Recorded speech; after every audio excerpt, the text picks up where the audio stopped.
네, 안녕하십니까. 화학 강사 이유진입니다. 네, 우리 친구들 중간고사 그동안 봐내고 또 준비하고 하느라고 너무 고생 많이 하셨고요. 또 부모님들 옆에서 또 뒷바라지 하시느라고 너무나 고생 많이 하셨습니다. 네, 첫 중간고사고 또 첫 과탐 과목이라 통합과하고는 달리 굉장히 어려움이 있었을 것 같고요. 그리고 이번 시험을 봐보니까 통합과학 때 했던 거랑은 달리 좀 많이 힘들고 공부하는 과정도 그렇고 시험 보는 과정도 그렇고 긴장 속에서 이 모든 시간들을 보냈을 텐데요. 또 이제 끝나고 나니까 부모님들께서 또 걱정이 또 한시름이시네요. 시험이 많이 쉽지는 않아가지고 그 결과가 추이가 어떻게 지금 진행이 될지 궁금하신 것 같아서 제가 분석 강의를 좀 준비했습니다. 함께 보시죠. 일단 출제 경향 분석부터 좀 보여드릴게요. 작년하고 올해하고 출제진이 조금 비슷했습니다. 작년에 이제 그 중심이 되는 선생님은 굉장히 오랫동안 보인고에 계셨던 선생님이거든요. 그래서 제가 2021년 보인고 강의를 잡았을 때 그때도 출제를 하셨던 선생님이셨고 그 선생님이 2023년에 출제위원으로 들어가셨는데 그때는 이제 다른 선생님이 중심적으로 문제를 내셨었어요. 근데 그 선생님은 지금 1학년 화학 통합과학으로 내려가셨고 다른 선생님이 충원이 되셔가지고 그러니까 약간 주로 감독을 하시는 선생님은 그대로 계시는데 옆에서 서포트를 하시는 역할을 하신 선생님이 이번에 새로 충원되셔가지고 문제를 24년도에 조금 변화가 좀 있었습니다. 그 이유가 작년에 그 문제를 내보니까 학생들이 굉장히 평균이 낮고 그다음에 1등급 컷이 굉장히 많이 내려갔었습니다. 왜 그러냐면은 문항이 24문항으로 나왔고 서술형이 4문항이 나왔는데요. 서술형이 4문항이라고는 하지만 그 4문항 속에 이렇게 가지 문제, 새끼 문제가 있었기 때문에 그때 굉장히 평균이 안 좋았습니다. 학생들이 못 푸는 문제도 굉장히 많았고요. 그래서 올해 굉장히 파격적으로 문항 수를 많이 줄였네요. 객관식을 18문항, 서술형을 3문항으로 이렇게 객관식 2문항하고 그 다음에 서술형을 1문항을 이렇게 파격적으로 많이 줄여가지고 학생들이 그 시간 내에 다 풀 수 있도록 그렇게 현실적인 고려를 하신 것 같습니다. 해서 이번에도 실제로 학생들이 문제를 푸는 개수를 물어보니까 딱 줄인 수만큼 못 풀었다고 하더라고요. 작년에 못 풀었다고 하는 문항수보다 지금 줄인 문항수만 딱 그만큼. 그래서 이게 선생님들이 현실적인 고려를 하셔서 좀 피드백을 받으신 다음에 그거를 좀 감안하셔서 문제를 내셨구나 하는 걸 좀 느낄 수 있었고요. 그 다음에 전반적으로 서술형 문제가 좀 쉬웠습니다. 서술형이 좀 쉽게 나와가지고 서술형을 먼저 푼 학생들이 좀 유리했을 것 같고요. 그 다음에 객관식이 18문항 정도 나왔는데 10문항 정도는 평균을 유지하려고 약간 기본기를 체크하는 문항, 그런 문항들로 구성이 돼 있어가지고 상중하가 굉장히 잘 어우러져 있는 그런 출제였습니다. 해서 지금 간단하게 출제 경향 분석만 여기 PPT에 띄워드렸는데요. 제가 요 핸드아웃을 준비를 했거든요. 여기에 굉장히 자세하게 제가 난이도까지 분석을 다 했고요. 그 다음에 어디에서 출제가 됐는지, 그러니까 그 출제를 참조한 원래 문항들, 예를 들어서 수능평가원 참조인지, 수능특강 참조인지, 아니면은 아예 선생님께서 만든 문항인지도 다 구분을 했으니까 요걸 보시면서 함께 저랑 제가 말씀드리는 걸 좀 보시면 좋을 것 같습니다. 일단 이게 제일 궁금하시죠. 난이도가 얼마만큼이고 예상 등급 컷이 어느 정도 나올 것 같냐. 근데 이게 이제 제가 전수 집단을 다 조사한 게 아니고 저희 수강생과 그다음에 이제 개인적으로 친분이 있는 보인고 학생들 그리고 이제 주변에 어떤 이제 그 참조할 만한 이야기들을 듣고서 종합하여 판단해서 올린 거라서 오차는 있을 수 있습니다만 그래도 최대한 제가 합리적으로 판단해서 올린 숫자입니다. 일단 난이도는 제가 중상으로 판단했는데요. 문제를 그냥 지금 이번에 1학기 중간고사 문제를 아무 힌트 없이 그냥 냈다라고 하면은 그게 상문제일 수 있는데요. 지금 학교에서 수업이 다 된 내용이고 그 다음에 학교 프린트나 수능 특강을 통해서 이미 친구들이 다 한 번씩 구경을 했던 문제들 중에 문제를 빨리 풀기는 좀 까다로운 문제들 위주로 구성이 됐거든요. 그랬기 때문에 구성 자체는 중으로 볼 수 있는데 숫자를 다 바꿔서 이 숫자 바꾼 문제는 처음이라 그것들을 푸는데 조금 어려움이 있었을 것 같습니다. 그래서 그 연산이나 그런 디테일이 조금 바뀌어진 부분을 감안해서 중상으로 제가 평가를 했습니다. 예상 1등급 컷은 54에서 53으로 보고 있는데요. 그 이유가 지금 상위권에 포진되어 있는 기존에 굉장히 잘한다라고 하는 학생들이 평균적으로 2개 정도 틀린 걸로 지금 확인이 되고 있습니다. 그러니까 그 친구들이 다 풀었고 2개를 틀린 경우 아니면 아예 2개를 못 풀어 시간이 모자라서 아직 못 풀었는데 다른 문제들은 다 맞았을 경우 54.8점이 나옵니다. 그래서 54.8을 받았다라고 하는 학생들 몇 명을 제가 확인을 했고요.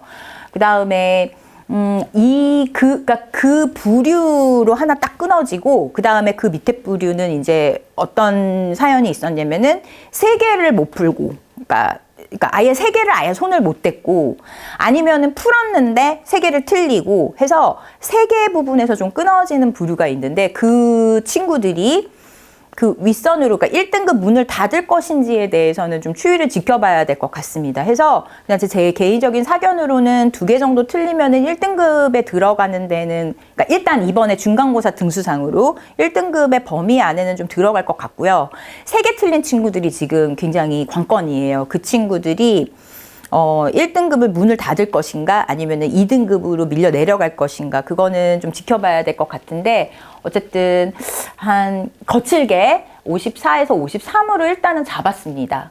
그 다음에 이제 또 다른 부류는 어떤 부류가 있냐면요. 5문제를 못 푼 부류가 있어요. 아예 5문제를 못 풀고 근데 풀었는데 틀리고 그러니까 5문제를 아예 못 풀었고 그 다음에 그 못 푼 문제 말고 풀었는데 또 틀린 문제가 있는 집단들 그 집단들을 일단 한 3, 4등급의 부류를 삼아서 한 45점에서 40점 정도 나오는 그쪽 무리들이 좀 있고요. 그 다음에 아예 그냥 한 7문제 정도를 아예 못 풀고 그 다음에 푼 문제들도 좀 틀리고 이러면은 40점 밑으로 나오거든요, 점수가. 그래서 그 부류들은 55등급권으로 해서 좀 제가 거칠게 조금 친구들의 이야기를 들어보고 좀 나눠봤습니다. 등급 결정 문제를 제가 여기다가 표시를 해드렸는데요. 이거는 이제 그런 의미가 있는 거죠. 2문제를 못 풀었을 때 그 못 푼 문제들이 2중에 2개라는 거죠. 3문제를 못 풀었으면 2중에 3개라는 거죠. 예, 그런 식으로 여기에 지금 제가 소개해드린 요 문제들이 좀 막 풀기가 계산이 좀 까다롭고 자료를 좀 해석해야 되는 부분이 있어서 아마 시간이 모자르면 본인이 골라야 될 거 아니에요. 뭐를 이제 던질 문제들을 그 문제들이 이런 문제에 해당하고요. 그 다음에 서술형 3번에서 채점 과정에서 또 추가 감점이 있을 것 같습니다. 문제가 좀 쉬우면은 감점을 좀 많이 하시는 편이거든요. 그래서 작년에도 서술형을 좀 까다롭게 하셨어요. 그래서 서술형에서 감점이 좀 있을 것 같고 해서 대략 이번 시험은 그래도 50점을 넘겨야 2등급권 안에 들지 않을까. 작년에는 40점대만 받아도 2등급권 안에 들어갔었거든요. 그런데 올해는 50점은 좀 넘어야지 2등급권 안에 들을 것 같습니다. 문제 이제 출제를 조금 분석해 드릴게요. 지금 작년 같은 경우에는 학교 프린트가 아예 없었습니다. 학교 프린트를 주시긴 했거든요, 작년에는. 근데 하나도 안 냈어요. 거기서 참조를 하나도 안 하셨고 창작한 문항하고 수능 특강 변형 문제만 주로 출제가 됐었는데 올해는 학교 프린트를 주셨고 학교 프린트에는 수능 평가원 기출 문제들이 수록되어 있습니다. 근데 그거를 굉장히 반영을 의미롭게 하셨어요. 그리고 창작 문항하고 수능 특강하고 거의 1대1대1의 어떤 그 비율을 되게 신경 써서 유지해 주신 것 같은 그런 느낌이 듭니다. 개인적으로는 굉장히 문제를 신경 써서 잘 내주셨다라고 생각을 해요. 그래서 제가 이제 보인고 선생님들을 만나본 적도 없고 개인적인 친분도 없지만 좀 고맙다는 생각이 좀 들었어요. 이번에 시험을 보고. 왜 그랬냐면요.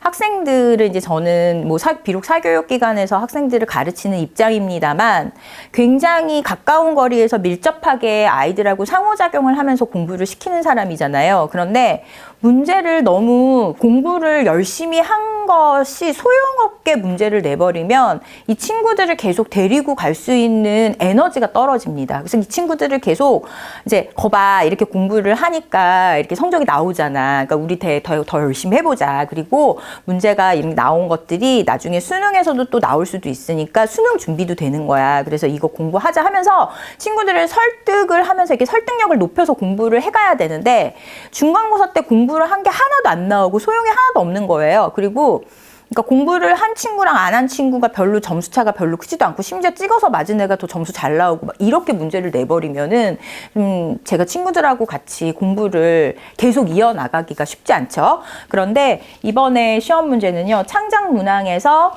약간 5등급권을 안정적으로 가져갈 수 있게끔 문제를 베이스를 받쳐주셨고요. 예, 그러니까 이 창작 문항을 되게 어렵게 내실 수도 있으셨을 텐데 이 문제들을 좀 평이하게 내므로써 기본적인 베이스가 깔릴 수 있도록 토대를 마련하셨고요.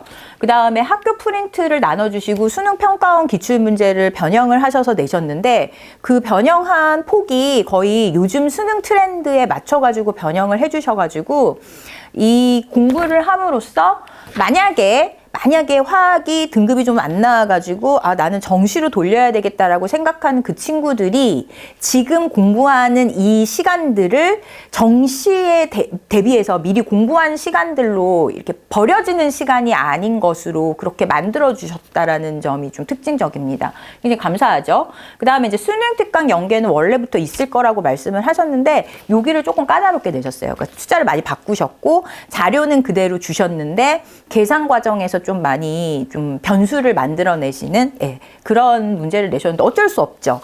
300명 남짓하는 학생들을 데리고 9등급으로 나누려면은 이 작업은 어쩔 수 없는 작업이었을 겁니다. 제가 보행고 선생님이어도 그렇게 했을 것 같아요. 그래서 지금 일단 21문항을 이런 식으로 구분해서 출제를 하셨고요.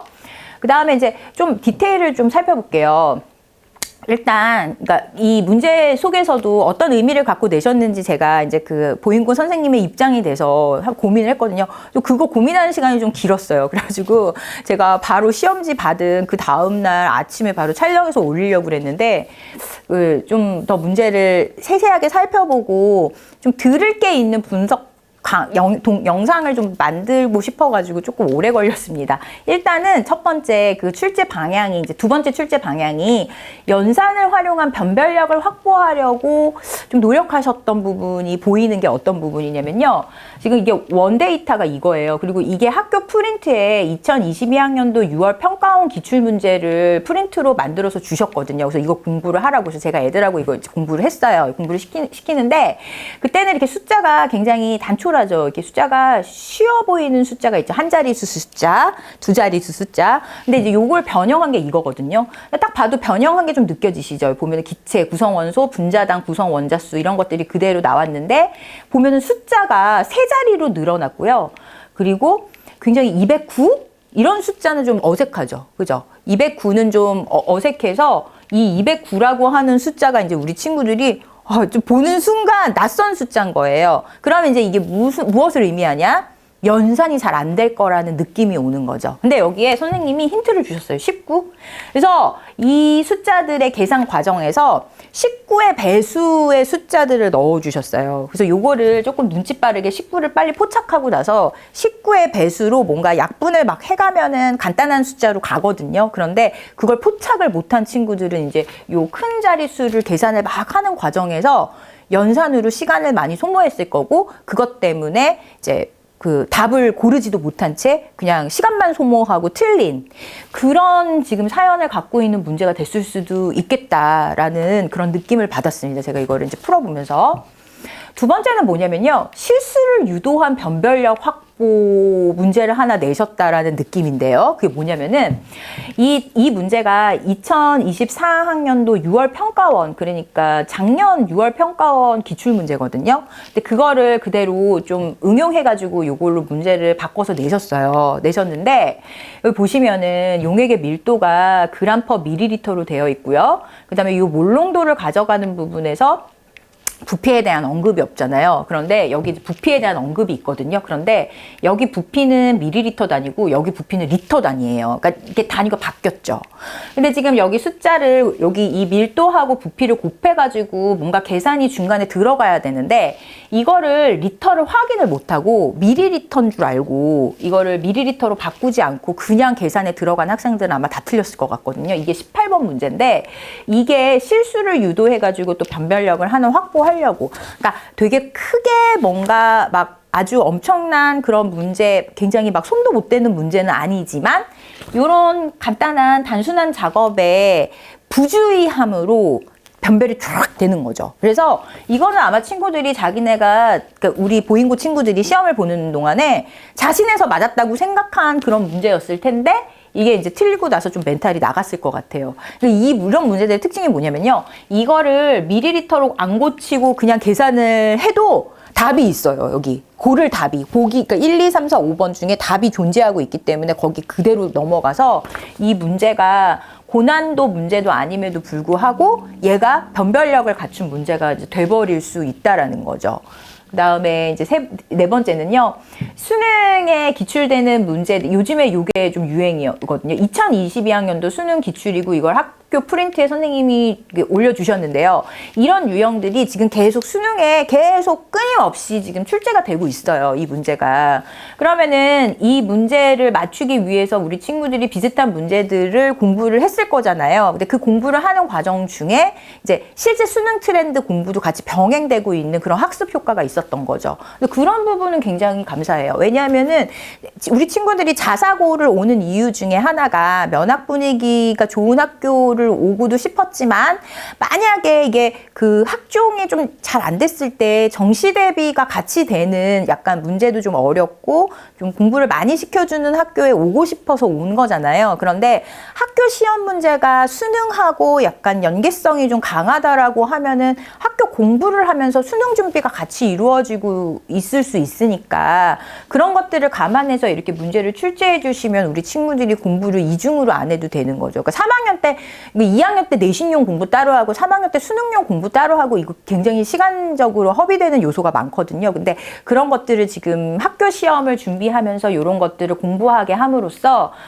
미리 2학년 때부터 수능 대비를 할 수 있게끔 이제 뭔가 배려해 주셨다라는 느낌? 예. 그래서 이거 보면서 아, 선생님 내실 거 내셨고 감사하다. 근데 이제 숫자를 좀 많이 어그러뜨리셨거든요. 요거를 주셨는데 숫자를 많이 어그러뜨리셨어요. 그래가지고 요거를 맞추는 거는 개인적인 능력치가 되겠죠. 그렇죠? 어쨌든 요거 공부를 한 학습 효과에 대해서는 굉장히 저는 반갑고 고마웠습니다. 그래서 요런 수능 트렌드 학습 유도를 위한 문제도 좀 출제를 하셔서 우리 친구들의 공부 방향을 좀 잘 설정해 주셨던 것 같아요. 그래서 이제 그러면 이제 저의 숙제가 남는 거죠. 그러면 이제 선생님 다원에서 우리 보잉고 친구들 데리고 뭐 하셨어요? 뭐 공부 어떻게 시키셨어요? 뭐 이런 게 궁금해지실 수 있으신 거잖아요. 그래서 이렇게 시켰습니다. 학교 프린트가 배부된 거를 보고요. 이제 일찌감치 이제 저는 보잉고 수업이 이제 올해가 처음이 아니기 때문에 작년에만 좀 학교 프린트가 없었지 그 이전에는 계속 학교 프린트가 있어 왔거든요. 그래서 그거를 대비시키기 위해서 이제 워크북을 만들었고 이 워크북이 뭐냐면은 수능 평가원 기출문제 수록집이에요. 그래서 이 문제들을 우리 친구들이 머리에다가 완전히 막 쑤셔 박아야 되는 이런 좀 숙제가 있었어요. 저한테. 그래서 단시간 동안에 그간에 이제 그러니까 아주 옛날 문제도 좀 있어요. 지금 사용할 수 있는 문제들이 아직 살아있거든요. 그래서 그런 문제들도 좀 넣고, 최근 트렌드도 좀 넣고, 작년 수능 평가원 기출문제도 넣고 해가지고, 책을 미리 준비해가지고, 요거를 친구들한테 이제 풀렸죠. 엄청 풀렸는데 중간에 학교 프린트가 배부가 됐거든요. 이걸 한참 풀고 있는 시간 속에서. 그래서 그 학교 프린트 확인해 가면서 이거 나왔으니까 이거 조금 더 신경 써서 풀자 하면서 이 공부를 좀 먼저 시켰어야 했고요.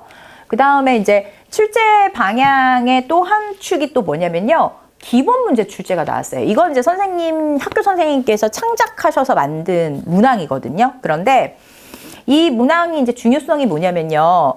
뭐 약간 빵점 사태? 그러니까 6등급, 7등급을 받을 때 받더라도 예를 들어서 한 60점 만점에 한 30점대는 받아야 되잖아요. 근데 막 12점 막 이렇게 받으면은 이제 너무나 친구들이 충격이 크죠. 예, 이게 도대체 사람이 받는 점수냐 싶기도 하고, 그래서 약간 점수다운 점수, 그리고 평균 등급권대 학생들도 공부를 시켜야 하겠기에, 그죠? 근데 그 친구들이 아직까지는 지금 수능평가원 기출문제를 풀 수 없는 지금 상황에 도달했을 수도 있거든요. 그러니까 아직까지는 거기까지는 못 도달한 상태로 중간고사에 임했을 수도 있거든요. 그럼 그 친구들도 그 친구 나름대로 공부가 돼야 되고, 또 이 시험을 통해서 학습적인 효과를 누려야 되는데, 너무 문제가 어려워져서 뭐 12점, 14점 이렇게 받는 상황으로 그렇게 내몬다라고 하면 그 친구들은 이제 화학을 더 이상 선택하지 않겠죠. 예. 그래서 그런 부분을 감안해서 창작문항의 평균 난이도 확보를 위한 문제들을 한 10문제 정도 출제를 하셨어요. 아까 33%라고 보여드렸잖아요. 그게 이 문제들이거든요. 근데 이제 요 문제들은 공부를 좀 하는 학생들은 두 번 다시 안 풀어도 되는 문제 수준이기는 하는데, 근데 이제 저는 이 문제를 그래도 풀립니다. 왜냐하면은 이것도 문제인지라 안 풀고 있으면 이게 손이 굳어요. 이게 기본기가 풀리면요, 이게 쉬운 문제인데 이런 문제를 틀릴 수밖에 없는 그런 상황이 발생이 돼요. 시험 시간은 긴장되잖아요. 해서 이런 문제들부터 일단 쫙 베이스를 깔아주고, 수능 기출 깔아주고, 그 다음에 이제 그 수능 특강 계속 반복해가지고 시험 바로 직전까지 계속 돌리는 약간 그런 패턴으로 공부를 시키는데, 이 문제가 이제 나와줘서 친구들이 이제 저랑 같이 공부했던 이 보인고 2학년 친구들이 공부한 보람이 있다, 이거 괜히 한 게 아니다 라는 느낌이 탁 올 수 있도록 그렇게 출제가 되어서 참 좋았습니다. 보시면요, 비슷하죠. 이거는 제가 만든 프린트고요. 이거는 학교 기출 문제지, 이번에 출제된 건데, 유사하게 나와서 친구들이 공부에 대한 효용성이나 효과성에 대해서 굉장히 잘 받아들일 수 있는 그런 문제였던 것 같습니다. 이렇게 공부시켰어요. 기출 베스트 해가지고 화학식의 결정, 뭐 프린트 이렇게 구성해가지고 이게 50개씩 들어가 있는데, 아까 보여드렸던 것 같은 그런 기본 문항이 들어가 있습니다. 그 다음에 수능 특강 요거 이제 참조했다고 처음부터 계속 말씀드렸죠. 이런 식으로 참조했어요. 이게 실제 수능 특강 그림이거든요. 문제 너무 길어가지고 조금 직관적으로 인식이 좀 잘 되는 부분만 제가 발췌해서 보여드리는 건데요. 이 문제가 수능 특강 문제고, 이게 보인고 기출 문제예요. 딱 봐도 똑같이 생겼죠. 그런데 여기 보시면은 얘는 112g의 EV-리터라고 써 있는데, 얘는 그 112g에 없어요. EV-고. 그러니까 여기 지금 부피만 그냥 가져가고 여기 있는 질량들을 다 지웠거든요. 그러면 여기 있는 질량들을 바꾸겠다라는 거고, 이 문제에서 질량이 바뀌어지면요, 이 수능 특강에서 풀었던 과정과 계산이 전부 무용지물이 됩니다. 그러니까 이거를 100번 풀어도요, 이렇게 질량 하나 딱 바꾸고 나면 전혀 다른 문제가 됩니다. 그냥 그림만 같은 거예요. 대신 이제 문제 푸는 방법론은 좀 살아있을 테니까 그 방법론으로 다른 계산을 하면 되는 건데, 그게 상당히 좀 많이 쉽지가 않습니다. 어른들이 생각하시는 것처럼 그게 간단한 문제가 아니에요. 그래서 요거를 풀어내기가 우리 친구들이 조금 고됐을 것 같은데, 딱 보고 나서 친구들이 아마 이 문제를 거의 다 던졌더라고요, 보니까. 해서 수능 특강에서는 이런 식으로 문제를, 이 그림을 참조해서 비슷하게 내기는 하나, 실제로 점수를 획득하는 데 있어서는 별로 도움이 되지 않는 문제입니다. 그러니까 못 푼다라는 거예요, 이거를. 뻔히 뭐가 나오는지를 아는데도. 그래서 일단은 노력은 해야 되겠기에, 또 수능 수트 1+1으로 프린트를 준비해서 시키기는 했습니다. 아까 보여드렸던 문제예요. 다시 보실까요? 요 문제거든요. 요 문제인데, 여기 보이시죠? 여기도 넣어드렸어요. 요 문제 되게 길죠? 이 문제를요, 이렇게 유사한 문제를 이렇게 1+1으로 이렇게 구성해가지고, 모든 수능 특강에 있는 문제들의 유사 문항을 다 준비를 해가지고 공부를 시키기는 했습니다만, 시험 때 그것을, 그러니까 시험 장면에서 그거를 진짜 풀어냈을 거라고는 지금 제가 살짝 자신이 없습니다. 제가 가서 대신 봐줄 수도 없고. 해서 기말고사 때도 이렇게 공부시키겠습니다. 기말고사 때도 방법은 다르지 않고요. 기본기에 충실한 공부, 그 다음에 학교 프린트에 또 실릴 수능평가원 기출 문항이 있을 테니까 워크북 따로 준비해서 또 문제를 풀릴 거고요. 그 다음에 수능 특강으로 또 연계되는 부분 또 준비해서 1+1의 구조는 계속 가져갈 거고요. 대신 이제 그 굉장히 짧은 시간 내에 우리 친구들이 엄청 많은 문제들을 풀어내야 되기 때문에 또 굉장히 힘든 시간들이 기다리고 있을 텐데요. 어쨌든 마지막까지 최선은 다해보겠습니다. 이 보행고 내신이요. 이게 중간고사 때 조금 못 봤더라도 기말고사 때 뒤집어지는 폭이 생각보다 많이 커서요. 제가 작년에 해보니까. 그래서 지금 이번에 조금 점수가 안 나오고 막 50점을 넘지 못하고 뭐 40점대에 있는 이제 그런 친구들이 옛날에 통과 생각하고 보행고 1학년 때 통과 때는 50점만 받아도 벌써 4등급, 5등급이잖아요. 40점대로 내려가면은 이게 복구가 불가능해지는 그런 점수를 경험한 터라 지금 화학을 40점대 받았다고 하면 막 진짜 큰일 났다고 생각하는데 큰일 나지 않았습니다. 이 복구할 수 있어요. 그러니까 그 기말고사 때 어떻게 보느냐 가 좀 관건이기는 한데 근데 막 너무 이게 복구가 불가능한 수준이 아니기 때문에 우리 친구들이나 부모님들께서 너무 실망하시지 마시고 조금 시험 성적이 안 좋았다고 해서 기말고사까지 만전을 기해서 공부 열심히 해보고 그리고 이제 1학기 기말을 빨리 모두 전환을 빨리 해서 우리 친구들 지금 수학여행 이제 갔다 오겠지만 수학여행 갔다 와서 빨리 모두 전환을 해서 기말고사 태세로 빨리 돌입하는 것이 그것이 필요하다 이런 메시지를 남기면서 이상으로 중간고사 분석 강의를 마치겠습니다. 긴 시간 들어주셔서 감사드리고요. 우리 수강생들도 저한테 보내주시는 학부모님들 이 자리를 빌어서 맡겨주시고 믿어주시고 항상 응원해주셔서 감사의 말씀을 또 전합니다. 감사합니다. 화학 강사 이유진이었습니다.